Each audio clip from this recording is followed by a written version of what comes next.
नमस्कार, जनमन टाइम्स में आपका स्वागत है। बात करते हैं नए जिले मैहर की। मैहर में इन दिनों अतिक्रमण की कार्यवाही जोरों पर है। अजब गजब स्थिति है मैहर जिले की। अभी तो कुछ दिन पहले ही मैहर जिला बना है, पर यहाँ अव्यवस्थित यातायात, अपराध, अतिक्रमण, अवैध शराब दुकानें, बार और साफ सफाई तमाम समस्याएं।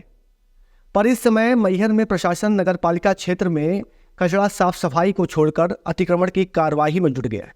मैहर में चले अतिक्रमण कार्रवाई के पहले फेस में चौराहों और दुकानों को आड़े हाथों लिया गया और ताबड़तोड़ कार्रवाई कर दी।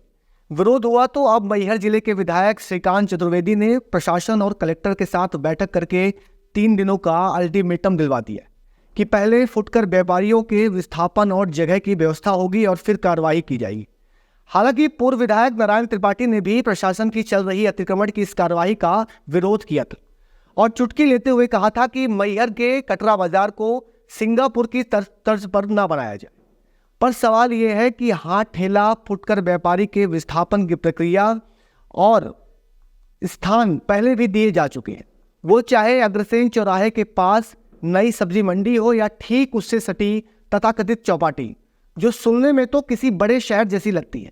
पर वास्तविक स्थिति यह है कि नगर पालिका प्रशासन और चुने हुए नगर पालिका के प्रतिनिधियों के अनदेखी के कारण, यहाँ की गंदगी अव्यवस्था के कारण ना कोई यहाँ बैठने की व्यवस्था है और ना ही किसी के खड़े होने की व्यवस्था है और ना ही यहाँ पे पार्किंग की कोई व्यवस्था की जगह है। और हर बार की तरह उस जगह का हवाला देकर सब बातों से किनारा कर लिया जाता है। सवाल ये भी है कि ट्रैफिक व्यवस्था, मार्केट का सौंदर्यीकरण का हवाला देकर अतिक्रमण जैसी कार्रवाई करना कितना उचित है। मैहर को पहले भी मिनी स्मार्ट सिटी जैसे खोखले प्रोजेक्ट्स को लेकर के लोगों को परेशानी हो चुकी है। अब मैहर में मां शारदा लोग नए जिले मैहर के नाम पर सिर्फ परेशानी उठानी पड़ रही है। मैहर जिला सुनने में और लोगों को बताने में तो अच्छा लग रहा है, पर क्या यहाँ यातायात, अपराध, बेरोजगारी जैसे बड़े मुद्दों को फटकाने के लिए कार्रवाई हो रही है या फिर विकास के नाम पर झूठी वाहवाही लूटने की कोशिश हो रही है? मैहर जिला बनने के बाद हमारे प्रशासन को मैहर में बढ़ रहे अपराध, अवैध शराब बिक्री, शहर के बीच खुला बियर बार, कटनी रोड में स्पा सेंटर, हुक्का लाउंज जैसी चीज़ें नहीं दिख रही, या फिर इनको सिर्फ हाथ ठेलों और रोज कमाने वाले गरीब लोग दिख रहे हैं। मैहर शहर में बढ़ते सरेआम लॉ एंड ऑर्डर की धज्जियां उड़ाने वाले वो आपराधिक तत्व जो कभी पूर्व विधायक नारायण त्रिपाठी के पोस्टर कटआउट को बम लगाकर उड़ाते हैं और कभी चौराहे में सरेआम पिस्टल से हवा में फायर करते हैं, उनको पकड़ने में पुलिस कोई कार्रवाई नहीं कर रही।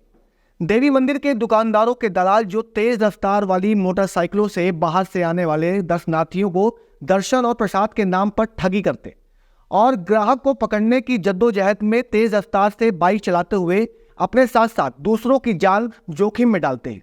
क्या प्रशासन को इसकी सुध नहीं लेनी चाहिए? वहीं नगर पालिका सीवर लाइन तो कभी पानी वाली पाइपलाइन की अव्यवस्थित खुदाई कर देती है और ना ही इसका कोई रोड मैप है और ना ही कोई इसका माप। प्रशासन अगर सब देख रहा है तो मैहर की बड़ी और पॉश कॉलोनियों में भी अतिक्रमण की कार्रवाई करे, जिससे छोटे और बड़े के बीच भेदभाव न करे। सवाल कई हैं, पुलिस प्रशासन हो या फिर नगर पालिका प्रशासन और जनप्रतिनिधि, सबको एक साथ ईमानदारी से मैहर के विकास के लिए आगे आना चाहिए। फिलहाल इस रिपोर्ट में इतना ही। आगे की खबरों के लिए देखते रहें जनमन टाइम्स, उभरते बिंदु की आवाज़।